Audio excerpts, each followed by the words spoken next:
Everyone, আসসালামু আলাইকুম। কেমন আছেন সবাই? আজকে স্প্রিং রোল বানাবো। খুব সহজভাবে আপনাদের সাথে শেয়ার করব। তাহলে চলুন রেসিপিটি শুরু করা যাক। প্রথমে খুব সহজ রেসিপিতে স্প্রিং রোল বানাবো, সেটা শেয়ার করছি। এখানে আমি 2 কাপ ময়দা নিয়েছি আর আধা চা চামচ লবণ দিয়ে ভালো করে লবণটাকে মিশিয়ে নিলাম।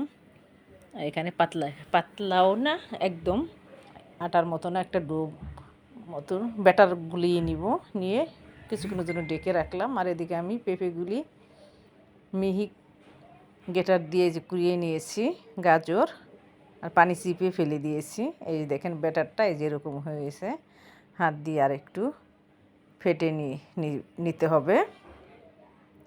আর এদিকে আমি চিকেন কিমা নিয়েছি। এখানে আমি আদা, রসুন, এখানে 1 কাপ কিমা আছে, 1 টেবিল চামচ আদা দিলাম, 1 টেবিল চামচ রসুন দিয়ে এটাকে আমি জাল করে নেব। দেখলাম পরিমাণ মতো লবণ আর সামান্য একটু পানি দিয়ে যেটাকে সিদ্ধ করে নিচ্ছি। একদম পানিটা শুকিয়ে যাবে তখন নামিয়ে নিব। আর এখানে আমি আরও উপকরণ দিব, সয়া সস দিব, ওয়েস্টার সস,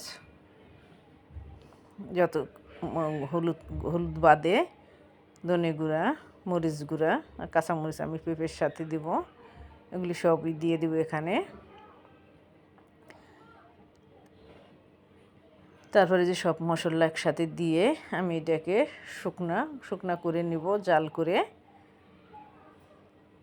তারপরে যে ওয়েস্টার সস দিয়ে দিলাম 1 চা চামচ, সয়া সসও দিয়ে দেবো আমি 1 চা চামচ। আর এই সস দিলে লবণগুলি একটু খেয়াল করে দিতে হবে যাতে লবণ বেশি না হয়ে যায়।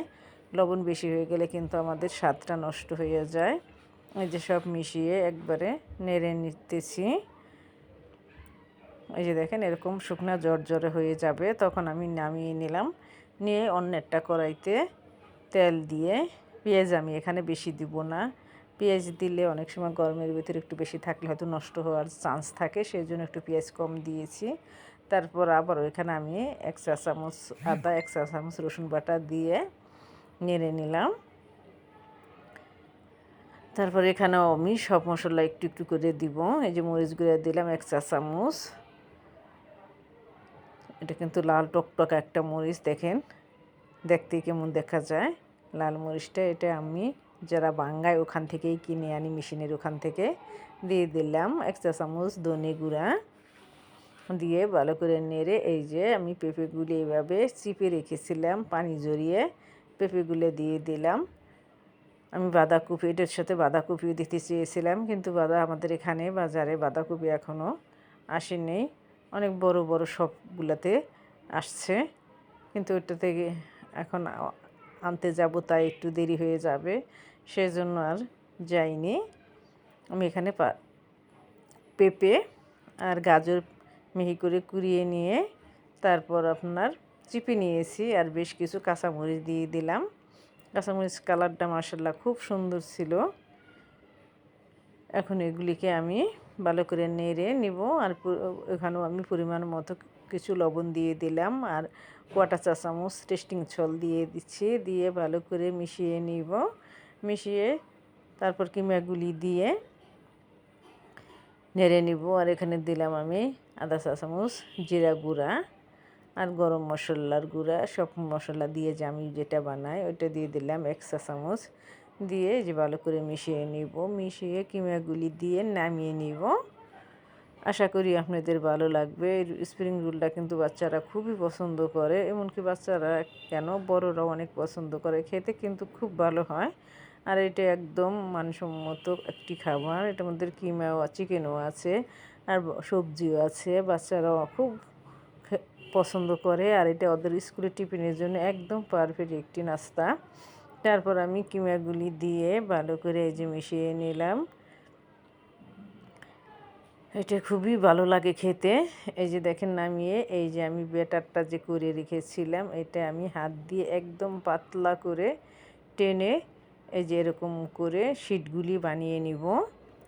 খুবই সহজ এইভাবে স্প্রিং রোলগুলি বানানো একদম ঝামেলা ছাড়া, আমার কাছে কোনো ঝামেলাই হয় না, বেলা লাগে না।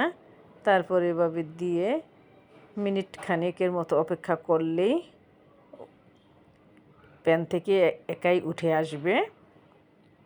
তারপর উঠে নিয়ে আমি একটা পাত্রে উল্টিয়ে রাখবো। এই যে এইভাবে উল্টিয়ে রেখেছি। সবগুলি একসাথে বানিয়ে তারপর আমি রোল করব।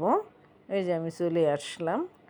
আর এটা কিন্তু হাত দিয়েই করতে হবে, যেহেতু আমরা হাত দিয়ে করতে হবে। হাতটা আমরা কাজের আগে তো আমরা সবাই জানি যে হাত ভালো করে পরিষ্কার করে নিতে হয়।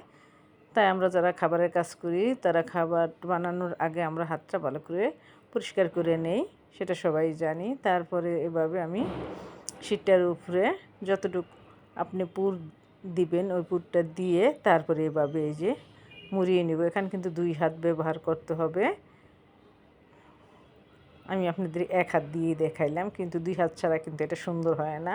আমি যেহেতু বানাতে বানাতে আমার অভ্যাস হয়ে গেছে, সেজন্য আমি কিন্তু এক হাত দিয়েই বানাতে পারলাম, কিন্তু 2 হাত ছাড়া কিন্তু এটা ভালো হবে না। 2 হাত দিয়েই বানাতে হবে, আর তাড়াতাড়িও হবে। এই যে দেখেন মাশাআল্লাহ কত সুন্দর একটি রোল হয়ে গেল। আমি আরেকটা বানিয়ে দেখাচ্ছি আপনাদের সাথে বক বক করতে করতে। আশা করি আপনাদের ভালো লাগবে। ভালো লাগলে ভিডিওটি লাইক, কমেন্ট, শেয়ার করে পাশে থাকবেন। ফেসবুক থেকে যদি আমার পেজটি দেখে থাকেন, পেজটি ফলো করে দিবেন আর শেয়ার করে দিবেন। যদি ফলো করা থাকে তাহলে অসংখ্য ধন্যবাদ। ইউটিউব থেকে দেখে থাকলে লাইক, সাবস্ক্রাইব করে দিবেন প্লিজ। আপনাদের সাবস্ক্রাইবে আমি যেন এগিয়ে যেতে পারি, সেই উৎসাহিত আমাকে করবেন। এই যে দেখেন আমার 2টি রোল হয়ে গেল। বানাতে একদম সহজ, আমার বানাতে একদমও মোটেও কোনো ঝামেলা মনে হয় না। এই যে দেখেন 1 প্লেট আমি বানিয়ে ফেলেছি আপনাদের সাথে কথা বলতে বলতে। আর ওইদিকে আমি প্যানে তেল দিয়ে রেখেছি। কিছু বানিয়ে কিন্তু আমি তেলের ভিতর ছেড়ে দিয়ে আসছিলাম। এই যে দেখেন মাশাআল্লাহ কত সুন্দর হয়ে আসছে। আর আমি আগে আরও কিছু ভেজে নিয়েছি, এই জন্য তেলের কালারটা কিন্তু একটু লাল হয়ে আসছে। এই দেখেন ভেজে এই যে তুলে নিচ্ছি। আশা করি আপনাদের ভালো লাগবে। আল্লাহ হাফেজ।